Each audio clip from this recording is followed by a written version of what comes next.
Assalamu alaykum wa rahmatullahi wa barakatuh, mes chers frères et sœurs.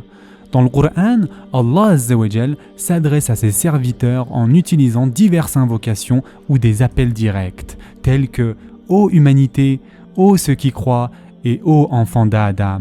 Ces appels ont des occasions et des buts bien spécifiques. Par exemple, l'appel général « Ô humanité » concerne les questions de aqid, c'est-à-dire de dogme et foi, de taqwa, la piété et la vertu, la reconnaissance d'Allah Azza wa Jal comme créateur, pourvoyeur, le seul qui est digne d'adoration, mais aussi la reconnaissance de la création, du jour du jugement, du paradis et de l'enfer, et aussi l'acceptation de Muhammad sallallahu alayhi wa sallam comme le dernier messager d'Allah. D'autre part, un appel tel que « Ô enfants d'Adam » concerne les questions de conservation de la progéniture d'Adam alayhi salam. Ces appels sont généralement des avertissements aux enfants d'Adam alayhi salam qu'ils sont sur le point d'être victimes des méfaits de leurs ennemis jurés, Shaitan, et d'entrer ainsi dans un point de non-retour, c'est-à-dire qui est la désobéissance à Allah subhanahu wa ta'ala qui empêcherait un retour au paradis.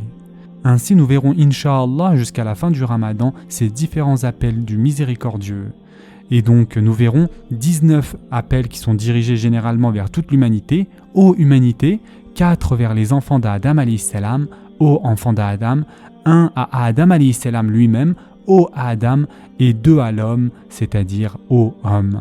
Chaque appel manifeste la bonté infinie d'Allah subhanahu wa ta'ala envers l'homme, alors qu'il le nourrit et l'élève spirituellement, lui donnant l'espoir du salut et un retour au paradis s'il évite Shaitan et se retourne vers Allah Azza wa Jal, son créateur et pourvoyeur. Allah subhanahu wa ta'ala impose aux musulmans le devoir de propager son message aux nations. Et en effet, Allah Azza wa Jal dit dans le Coran que soit issue de vous une communauté qui appelle au bien, ordonne le convenable et interdit le blâmable, car ce seront eux qui réussiront. Surat Ali Imran, verset 104.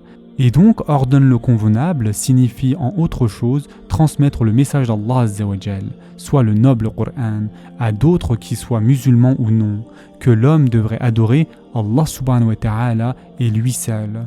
Prenez aussi la fraternité de l'humanité, car celle-ci est née d'un ancêtre commun, Adam alayhi salam, et ce, malgré leur dispersion dans le monde entier en communautés et nations de races et de couleurs différentes. Car la lignée et les affiliations tribales importent peu à Allah subhanahu wa ta'ala, qui n'honore ses serviteurs que par l'étendue de leur taqwa.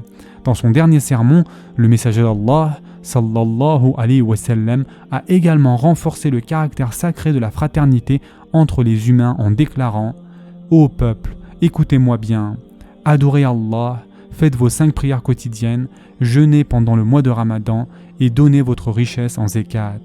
Accomplissez le hajj si vous en avez les moyens. Toute l'humanité descend d'Adam et Hawa. Un arabe n'est point supérieur à un non-arabe, et un non-arabe n'est point supérieur à un arabe. De même que le blanc n'est pas supérieur à un noir, et qu'un noir n'est pas supérieur à un blanc. Aucune personne n'est supérieure à une autre si ce n'est en piété et en bonnes actions. Sachez que chaque musulman est le frère de tous les autres musulmans, et que les musulmans constituent une seule fraternité. Vous êtes tous égaux, vous n'avez aucun droit sur les biens appartenant à l'un de vos frères, à moins que l'on vous ait fait un don librement et de plein gré. Par conséquent, ne soyez pas injustes les uns envers les autres. De plus, le Coran contient de nombreuses confirmations de l'unicité d'Allah subhanahu wa ta'ala.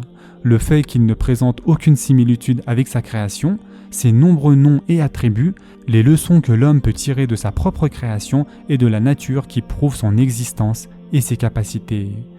Le Coran couvre également un large éventail de sujets suffisants pour guider l'humanité à travers sa brève vie terrestre, tels que les actes autorisés et interdits, les faits majeurs concernant la création, les nations précédentes, l'existence humaine, mais aussi les événements futurs. Allah subhanahu wa ta'ala a envoyé des messagers et des prophètes ponctuellement tout au long de l'histoire pour rappeler à l'humanité son existence, son unité, sa propriété de tout et sa suprématie, exhortant l'humanité à croire au monothéisme et à se rapprocher de son Créateur vers qui elle reviendra. Le message du Coran est alors le message universel de tous les messagers et prophètes, indépendamment de leurs différences de langue, de race, de culture et de situation géographique.